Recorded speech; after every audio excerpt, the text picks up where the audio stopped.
If you or someone you know has diabetes, you may have built up an extra supply of test strips and lancets. That's where we come in. We'll buy the supplies that you don't need and resell them to those in need to prevent waste. Help us make diabetes management more affordable. Visit us at teststripswithaz.com. All right, we have Matt Schnell joining the program as he gets ready to take on Jordan Espinosa August 3rd at UFC Newark. Matt, how are you, man? Doing great. Thanks for having me. First time on with you. I know. And believe me, I've tried. But we finally made it happen, and I'm happy to have you here. Thank you for jumping on and doing this. And we're a little over 2 weeks away from this fight in Newark. How has training camp been going, and how have the preparations been as we're a little over 2 weeks away? Training camp's been great. I feel good. Weight's low. Feeling good about things. Obviously, it hasn't been seamless, and nothing's been perfect, but we're doing okay. I had a rough day yesterday. It's actually been a rough week for me this week, but it's just kind of about that time, and that's how it goes sometimes. And I know hopefully next week we shake this thing loose and start having better performances in the gym.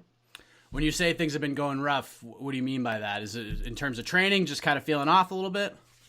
Well, some days are off. Some days you don't feel yourself, and I've strung together a couple rough days here, but it's good. And it's part of the process, and it's also something that I put myself through intentionally. I like to put myself in hard positions to work out of.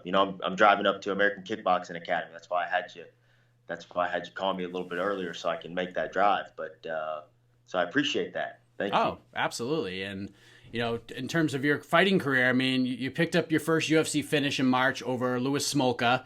So it's 3 straight wins for you now. You signed a new deal with the UFC, and things are starting to really roll along for you. And it wasn't the best start for you as a member of the UFC roster, but things have certainly turned around for you. Do you feel like mentally and physically things are starting to come together for you, that everything is really falling into place for you right now? Yeah, I think it's always been there. We're just putting it together at this point. For me, it's just been a matter of getting more comfortable in the octagon, getting more comfortable in my own skin, walking through those doors and not feeling like I have to make something, like fabricate something out of nothing. I go out there, I fight like I've always fought. I'm a UFC fighter. This has been something that since I first stepped foot in a cage, I think a lot of people knew that I was capable of getting in there. So it's just a matter of getting a little more comfortable, and that continues with this next one, August 3rd. Do you remember that moment for you where you started to really feel comfortable? I mean, when you have those 3 letters attached to your career, UFC, I mean, sometimes you feel like you have to fight outside of who you are as a fighter and as a person. And I'm sure you've struggled with that. I think all fighters have struggled with that at some point. Do you remember the moment where you're just like, all right, I'm just going to be me in there?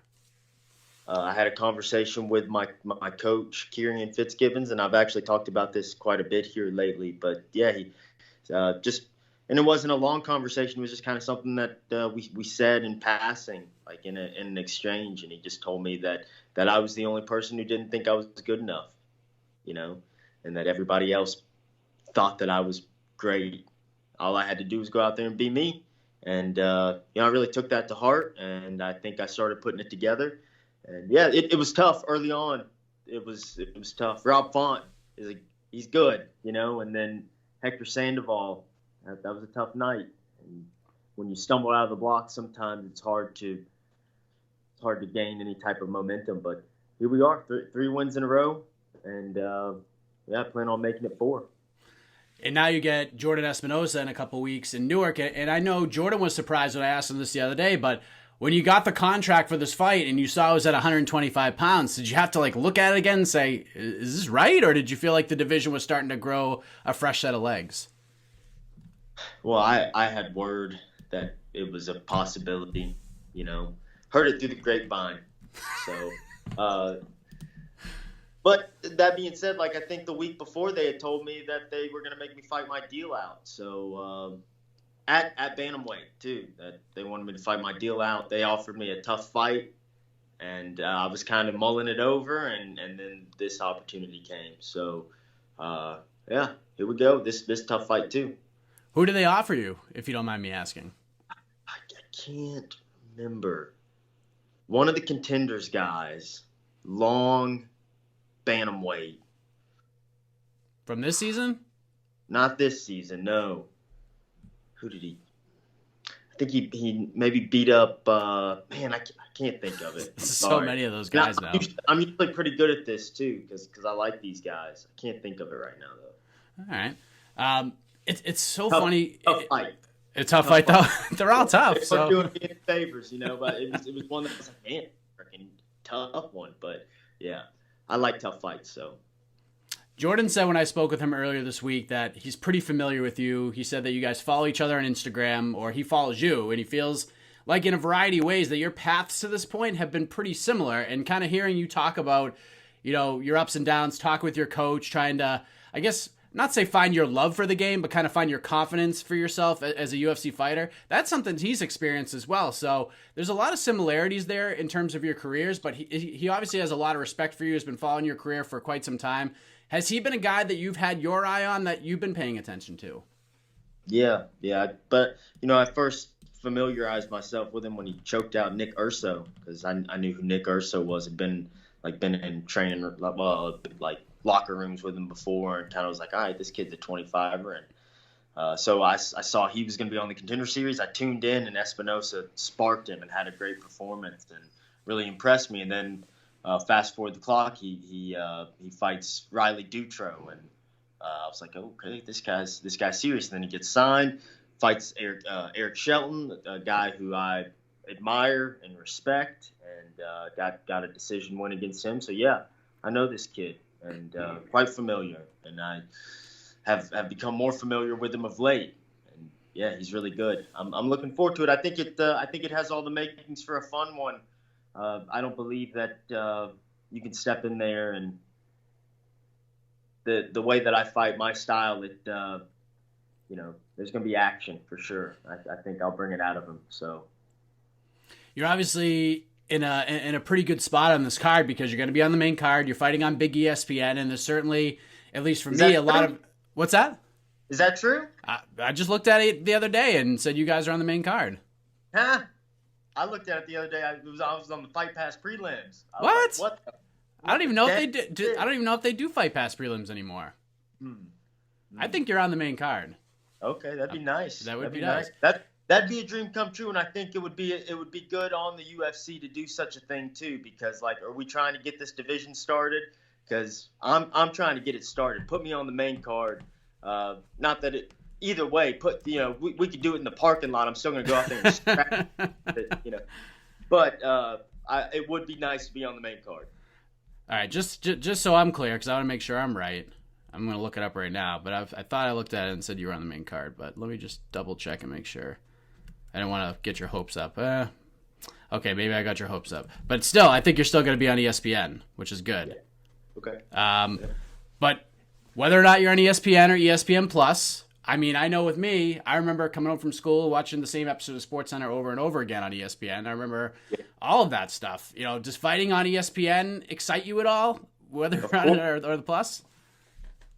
Of course, I'm a sports fan. When I was a little boy, I was going to play in the NFL.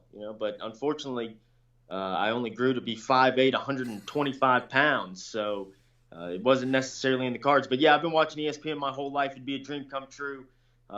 This is what it's all about. I've been working hard to get to a point where I felt some levels of accomplishment, and man, fighting on ESPN, that's a big step. So let's do it. How do you see this thing playing out in Newark? Big fight, flyweight division, you versus Jordan Espinosa. How does this all go down on August 3rd? I think it could be a real barn burner. I think it'd be a scrap between me and Espinosa. He's hard. He's a hard guy to pick up on, a hard guy to predict. Has a strange cadence to him and way of doing things. Throws hard strikes from like a low guard position. So I don't know. I'll have to figure it out. But when I find my mark and start feeling comfortable, I'm gonna start trying to apply some pressure, and we'll see what happens. This kid can wrestle. It might turn into a grapple sesh. I don't know. Could be anything. Gonna be a lot of fun. I can fight anywhere. So whether we're grappling or we're striking or, don't matter. I'm doing just fine. I look forward to it. If all goes well here, you go out there, everything falls into place like you expect it to. You get a win, it's a barn burner, even get a finish. Is it going to be time for the Helwanis of the world to put you on the show? I mean, I know how much you wanted that love after that last fight. Like, when is this going to happen? Where is the love for Matt Schnell, right? Underappreciated, overlooked. This has been my career. These guys, they all fall in line. Helwani, he'll dial me up one of these days. That's okay. Every once in a while, you got to take it out. It's good for your humility. It's good to face that every once in a while. I thought of myself a little too highly. Thought, Helwani will give me a shout out for sure. We worked. I've been on a show before back when I was on MTV. I was cooling up, and now I'm in the UFC, freaking finishing guys, and I can't get a call. It's okay. I'm not mad, but I'm no longer taking interviews from Ariel Helwani. I'll only take interviews from Chael P. Sonnen if we're dealing with ESPN. So put that out. I love that. Wow. Maybe if he apologized, I'll consider. I don't know. A public apology to get Matt Schnell on the program. I love that. Now you have all the power, Matt. How does that feel? Go and spark Jordan Espinosa, and you better believe I've got all the power. And what an interesting time to do so, because the flyweight division is sort of reemerging. We have some newer blood coming in. A couple of guys are coming back, but essentially there's not a lot of you guys right now. Jordan's ranked number 8. You're in the top 15. So a win on August 3rd certainly does a lot for your placement in that division. So with the current state of everything at 125, how close are you? Like, how close do you think that you are in terms of being in that conversation with the Benavidez's and the Formigas and those guys? Yeah, I'm in the mix. I'm in it. I'm in the division. But Jordan Espinosa, tough out. It's hard for me to say at this point. I gotta go beat this kid, and I don't expect it'll be easy, And it's hard to put much thought past that. But yeah, best believe I'm in the mix. I go beat this guy. 4 wins in a row. You name a flyweight who's won 4 in a row right now. It's a great point. I don't know. So and guys have fought for the title on 2 fight win streaks. So yeah, I'm in there. 4 fights in a row puts me in the mix for something big. 5 fights in a row, who knows? And yeah, we don't know what they're going to do with this division. I hope they continue to sign guys. Continue to bring more flyweights in. It's good to see Brandon Moreno back, a good friend of mine, somebody I think who deserves it. And that kid he beat for the LFA title, a stud, another guy that I've had my eye on for a long time, and I'm sure he'll make his way back into the mix at some point too. But Brandon Moreno, let me tell you something. This guy can really go, and he's fun. And the division, it's as exciting as it's ever been. And I'm hoping that I can go out there and help be a part of bringing this thing back. And it starts with getting into a fist fight with Jordan Espinosa and putting it all on the line. Well said. Matt Danger Schnell joining the program as he gets ready to take on Jordan Espinosa August 3rd at UFC Newark on ESPN, I believe. Matt, thank you for the time. Before we let you go, let the folks know where they can follow along with you on this journey via social media, shout-outs, anything else you want to get off your chest. The floor is yours. Yeah, I'm on Twitter at danger_caged. Instagram's the same. Facebook is Matt Danger Schnell. I just wanted to give a shout-out to my wife.